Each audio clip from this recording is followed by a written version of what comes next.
Hello there, now I'm drawing a map, and I also used the time to look up inventory, and apparently the word doesn't exist. So, no shame for not knowing what it means. Alright, now let's go further to the southwest, maybe?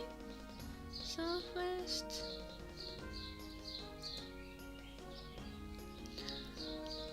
Alchemy bookshelves! The section of the Lorehold deals with alchemy, as the plaque on top of these bookshelves reveals.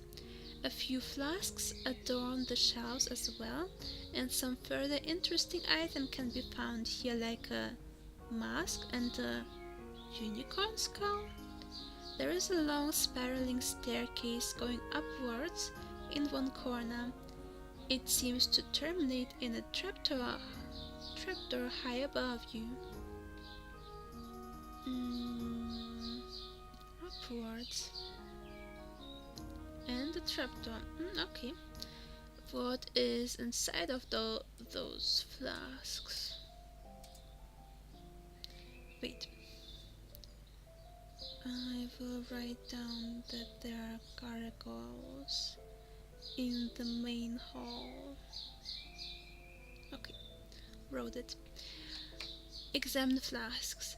These flasks seem to be here for decoration purposes mainly, in order to show visitors of the library the products of the alchemist's efforts.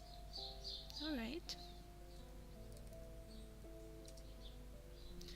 You wonder how that mask got into the alchemy bookshelf. It reminds you distantly of a play you saw recently being performed by the traveling folk of the Butterfly Rovers. The mask resembles the one used for the character of the sinister Moreshti, a faceless demon who tricks innocent people. I think they mean that mask.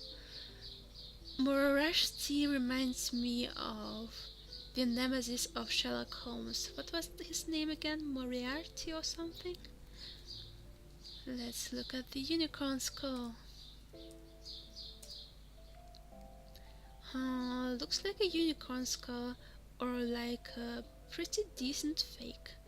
As far as you know, unicorns are mythical, though there exist various legends about unicorn sightings, especially at the cloud forest near Varkapas.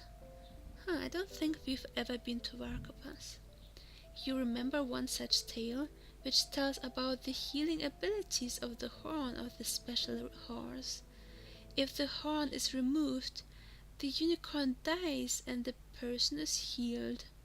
You wonder, on the other hand, what might happen to people who actually glue a horn to a horse skull to make it appear like a unicorn. Well, probably not much.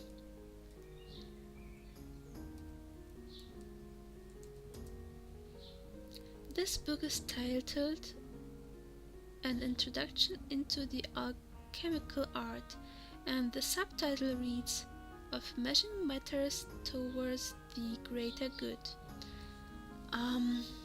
Can we read the introduction?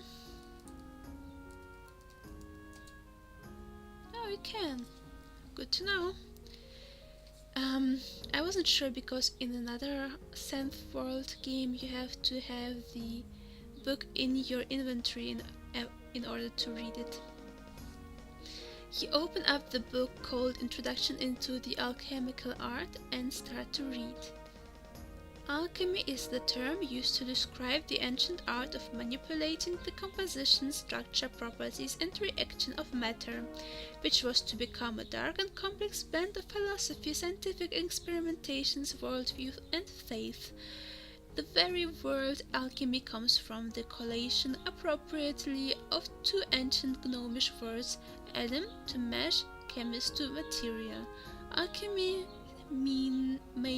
Alchemy's main focus arises from the belief that living creatures, part of the God's creation, can assist the gods in the ongoing process of creating new material. One of the driving influences of alchemical research was the gnomish concept of purification, the idea that at the beginning of creation only completely pure substances formed the entire cosmological realm. Affected by various negative influences such as Koor, the dark god, and the passions and jealousies that arose among the 12, the pure creation became infected and tainted with various admixtures of substances. The gnomish culture, it is held that alchemy's end goal is to purify all infected substances in order to restore the world to its original perfection.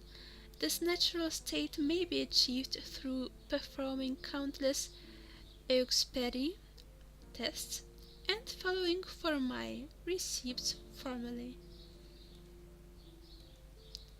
So apparently gnomes are especially good in alchemy.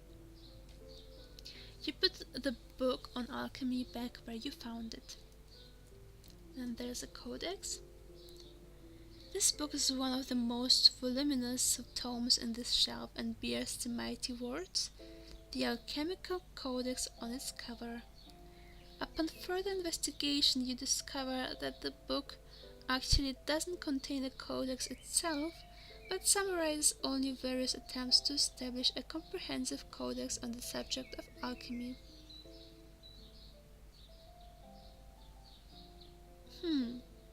Okay, can we read it? You read some lines of this rather voluminous book, written by a certain gnome with the name Goldgrimhulus. The book tries to summarize the efforts of establishing a universal book on the practices of alchemy.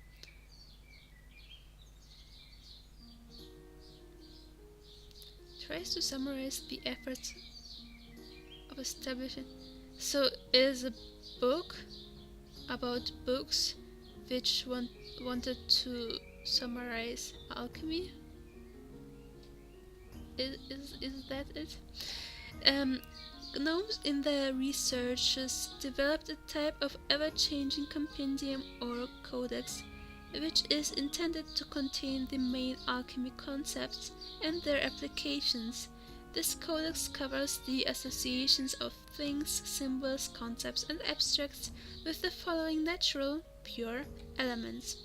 The Elemena Tabulata also attempts to describe various substances, compounds, and alchemical processes, as well as the archetypes and symbols associated with them.